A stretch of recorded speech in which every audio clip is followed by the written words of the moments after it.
Welcome back to the Wickedly Branded Marketing Podcast and to part 2 of this very powerful and inspiring conversation. In our last episode, we laid the groundwork and shared insights you won't want to miss. And today we're picking up right where we left off and taking that conversation deeper, unpacking the strategies, the stories, and the inspiration that will help you bring your brand boldly to life. If you haven't listened to part 1 yet, I recommend starting there. The link is in the description. So you can follow the full journey. So without further ado, let's jump back into the conversation. So when I started ATS, I knew I start with the mission and I start with the vision and our values. And then when people come in, I can tell them, here's what we're doing. And when I talk to my customers, I know exactly what we're doing. So when you're starting your business, and if you don't have it yet, I think one of the most important things you can do, like you said, is building that solid foundation upon which you make your decisions. It's an incredible insight, Taya. And if you're listening right now and this resonated with you, like you need to get back to your why, back to your purpose, back to the passion, the reason why you're doing the thing you're doing. I'd love for you to let us know in the reviews. Hey, this is important. I need to do this work. Let us know because it's important that you find value in what we're talking about on this podcast. We don't just do this because it's fun. Don't get me wrong. I love meeting people like that. But we do because we want to help you. And when you tell us in the reviews and you share it and you talk about us and tag us, it tells us that it's resonating for you. And maybe there's some little nugget of goodness there, some magic that could help you get clearer and be able to take that next step for your business that could get you to a whole new level of awareness, of clients, all kinds of things. In our Brand Spark experience, all we do is help you with your clarity. That's the foundation. So if you need extra help, we're here for that too. You don't have to do it alone because sometimes when you're in the weeds, it's hard to see the forest for the trees. We're here to help you also get past some of that and ask you the right questions to get the clarity that you need.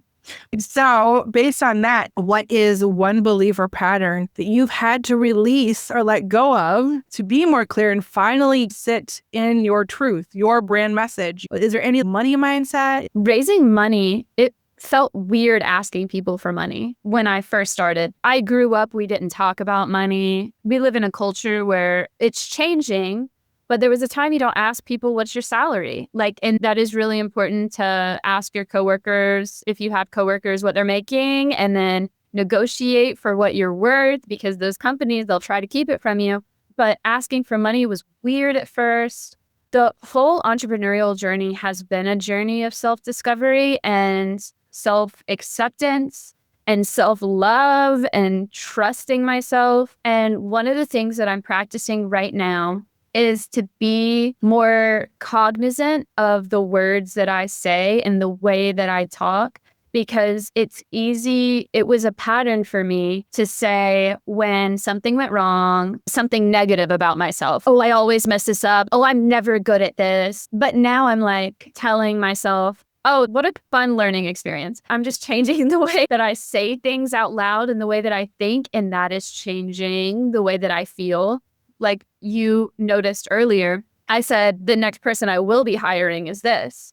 And it's because I'm speaking it into existence, and your words are a way to manifest things, and your words create your reality because they change the way that you think. And when you go into situations believing that you will succeed, you have a better shot at succeeding because you're doing all of the things as if you already have it. So I'm working on my witchcraft and practicing using my voice and using my mind and using my power in a way to make these dreams of mine a reality, which is a new way of living for me, but has been really powerful. I always say to my team when we learn something, like we made an error or something, I said, that's tuition. So now, how do we solve the problem? And once you have enough tuition, it's not an issue anymore. So yeah, you need more tuition. And I try to teach it to my son too. Making mistakes is a good thing. Make a mistake. It's okay. You learned. So now that you've learned, make different choices. Everybody makes mistakes. Everybody has those days. There was this movie. Have you seen Meet the Robinsons? It's a animated movie. It's one of my favorite movies of all time. Everybody needs to watch Meet the Robinsons. Stop what you're doing after this podcast. Turn it on. So Meet the Robinsons is a really inspirational story. And it's about this young boy and like his journey to becoming this great inventor that changes the world. And what happens is he works on something and then he fails and he gets downtrodden, and then he goes into the future and he's able to be around people who, when he makes mistakes, they celebrate his failure.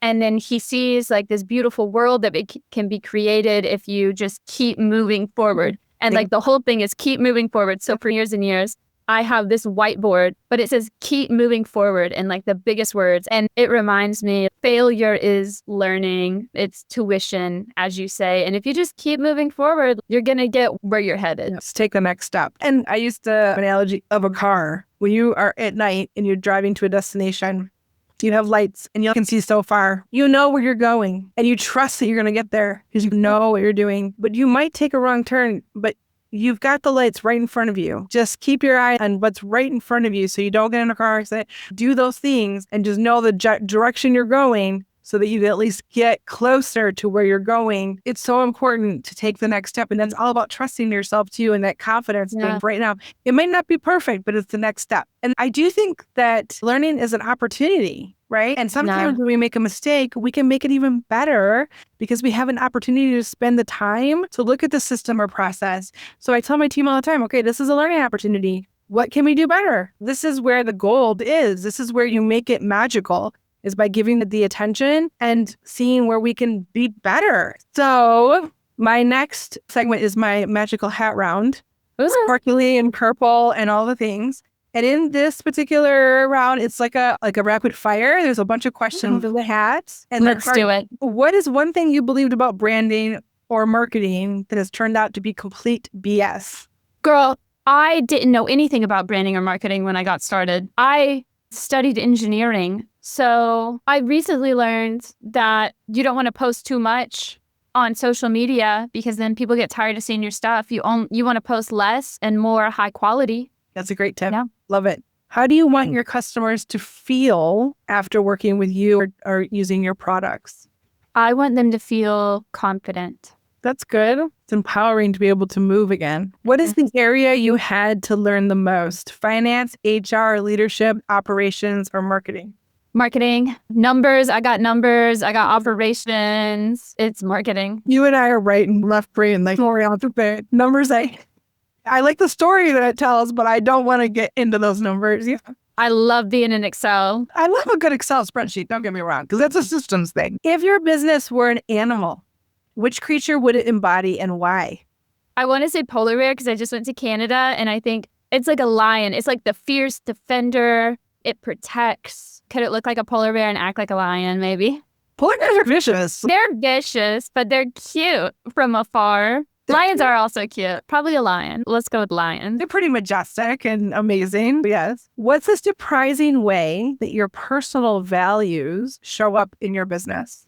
I don't think it's that surprising. I believe that healthcare is a human right. I think that we shouldn't exploit the consumer and that we should charge people a fair price. I believe in taking care of people and that we're all in this world together. So I think having a healthcare company makes a lot of sense for me. I'm just doing it differently. I really care about the culture we're building. I care that my employees are paid fairly. I care that every part of the manufacturing process is ethical and sustainable. So I'm doing it differently, but I'm doing it in a way that I think it should always be done. Very cool. If you could wave your own version of a magic wand and solve one current challenge for your business, what would it be? It's always finance. We're always limited. I want to grow faster and I want to reach more people and I want to invent more. I want to hire the people that do the things so that I can just spend all day inventing new problems. And the limiting factor is always just cash flow until we get to the size of a huge corporation, which we're well on our way.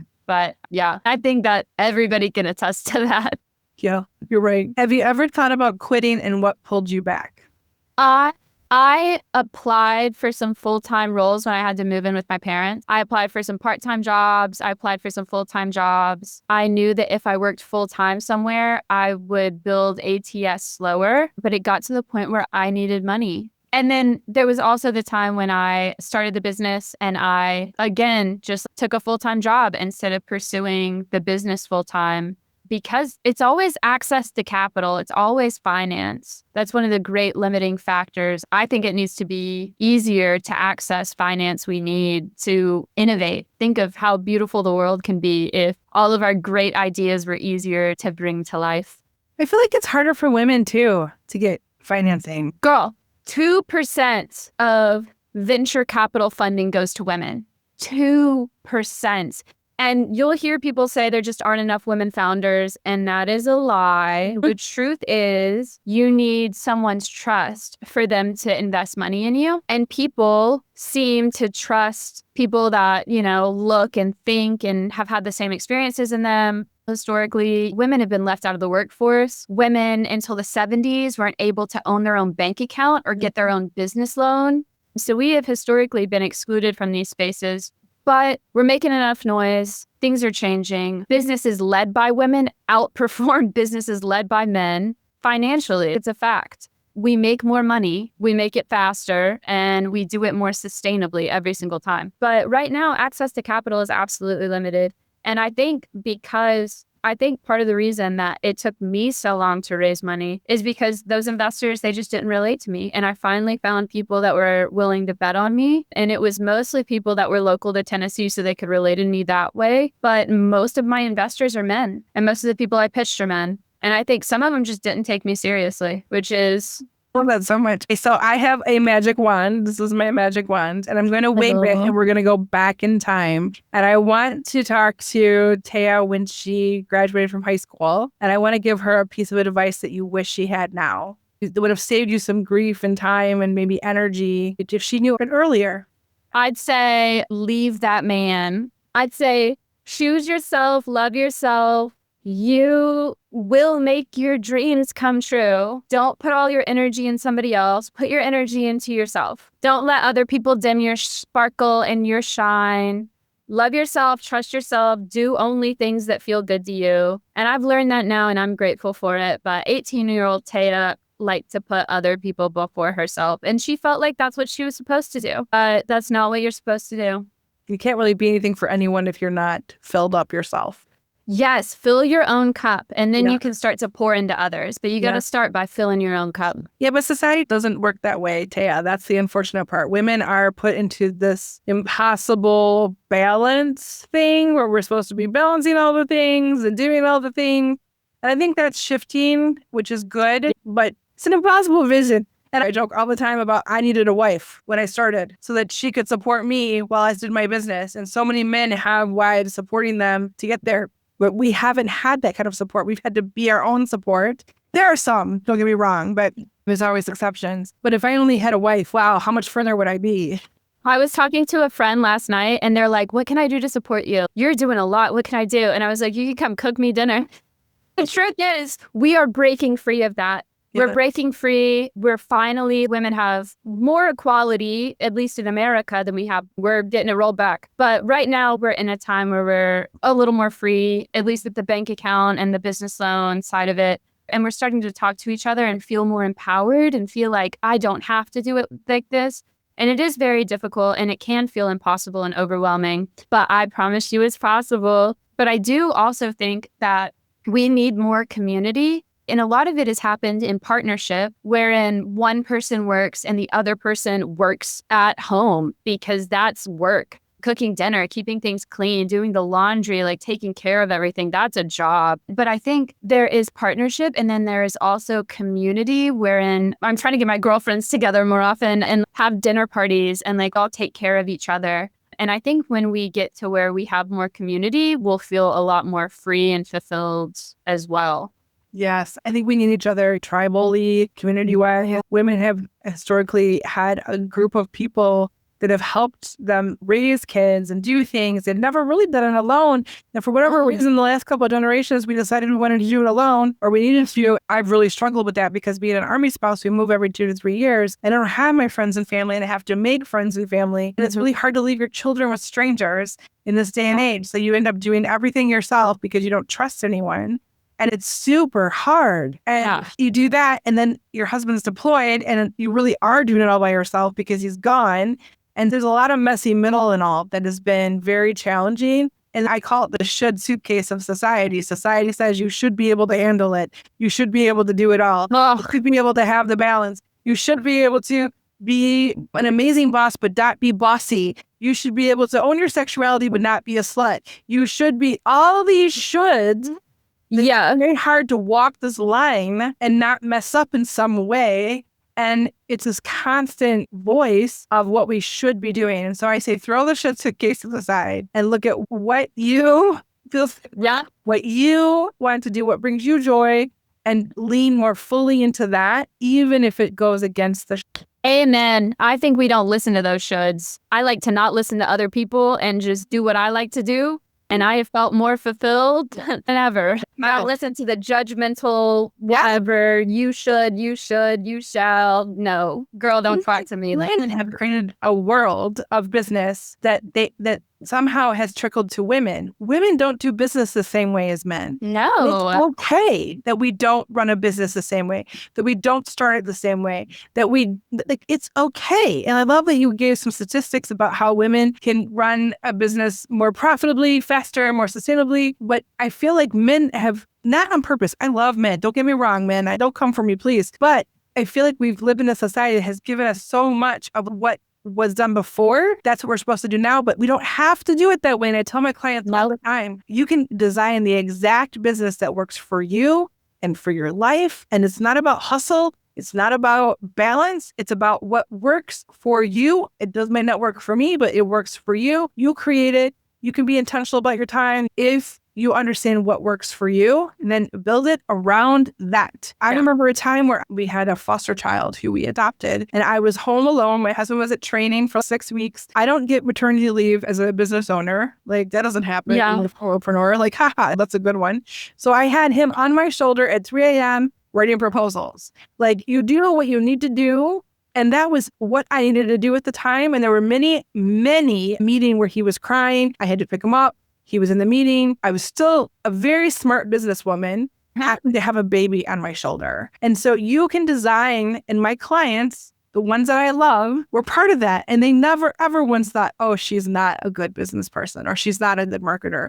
They were like, good for her. Like, she's able to bring her baby, do the thing. Like, you can look at her go. Yeah. Those are the kind of people I wanted to work with. So it was like that experience drew the other moms to my business. It drew other people like me struggling with the same things because I was living it.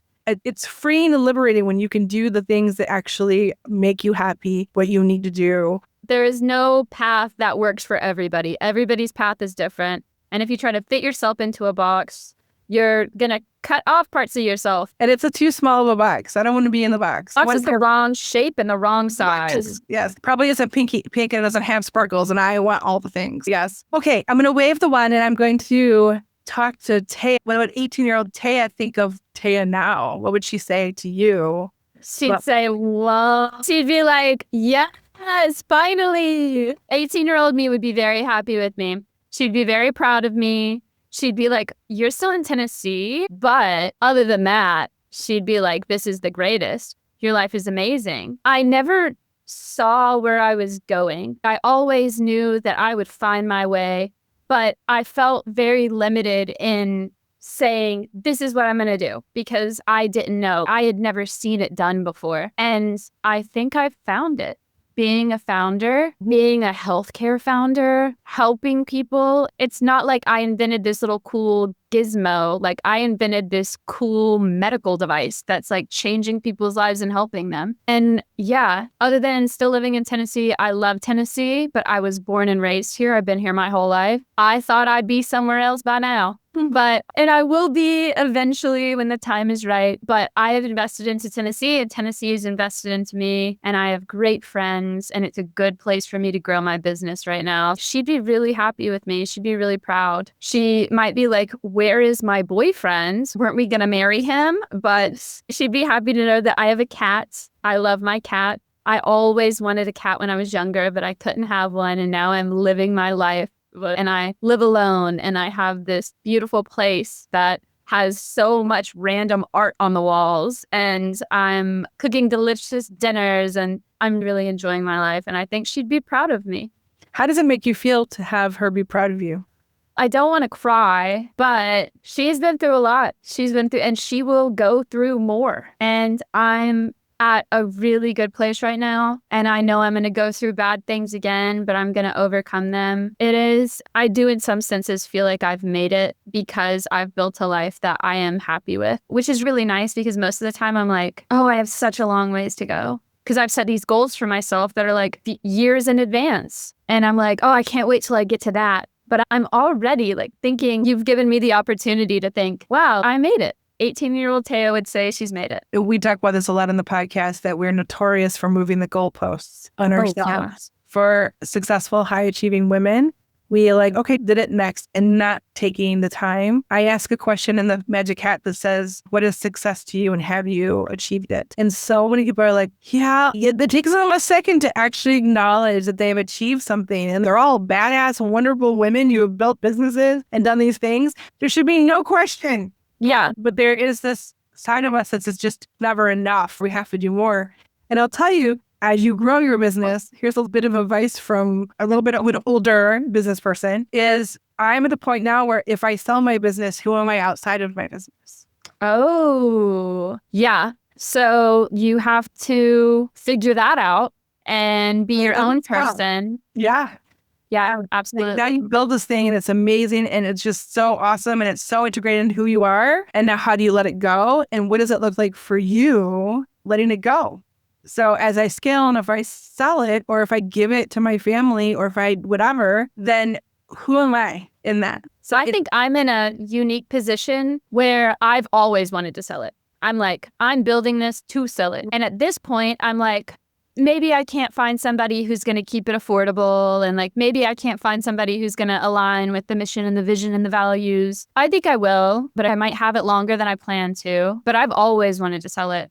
And my goal, I haven't thought about who am I, but I have thought about what I'm going to do. And what I'm going to do is I'm going to go see the world and I'm going to travel and I'm going to go live in this country for the 6 months and in this country for a few years and just like experience all of these different cultures. And that's my goal. It's helping people right now. And it's always going to be helping people. But it's helping people with Metaflex and then getting to invest in myself. And I'm trying to also invest in myself right now because that's how you stop burnout and stay resilient, is doing things that get you into your flow state, doing things that relax you, doing things that make you happy. But I'm really excited to see who Taya's gonna be once she sells ATS. Will she be an artist? Will she be a musician? Is she gonna go back to the theater? Who knows? I love the uncertainty. Entrepreneurs love to build stuff, so you might build something else. I've got more ideas. I already know the next thing I'm going to do, and I'm just trying to stop myself from doing it. But I'm probably going to do it pretty soon because why not? I got a good idea. Somebody else is going to have it. I could do some real cool stuff with it and make money from it. So I'm going to wave my wand and we're going to go way into the future. Okay. And we're going to be listening to your eulogy. And I would love for you to share with me what you think the biggest impact you will make on the world. The people will talk about Taya and what she did while she was here on Earth. There's a lot of things I want to do. I want to help people. I want to make a lot of money. I want to make a stupid amount of money. And then I want to build hospitals and libraries. I want to build trains. That's how you lift people out of poverty in Tennessee, where I live. There's not enough public transportation and people can't get jobs that are over here because their car, they have to get an oil change or they have this $600 car repair. Public transportation is going to lift people in Tennessee out of poverty. And probably a lot of other places in the world, and it'll just make us all more connected. I want to help. I just want to leave an impact making the world a better place. And I think with enough hard work, I can do it in a large scale. So I just am trying to impact as many people as I can and have a really good lasting impact, which is why I'm going to build this business and I'm going to build another business and I'm probably going to build another business and I'm going to find a way to make a lot of money in a really ethical and sustainable way so that I can do things that I know need to be done. I feel a heavy sense of responsibility. And I want to have people around that love me and that I love and have a really fulfilling personal life too. With that being said, I'm going to wave my wand and we're going to come back to present day. And I would love for Taya to talk about what it means to be wickedly branded to you. How do you show up as wickedly branded? And what advice would you give to our listeners to be more wickedly branded? I think it's showing up and presenting authentically and in a way that you feel comfortable and proud of.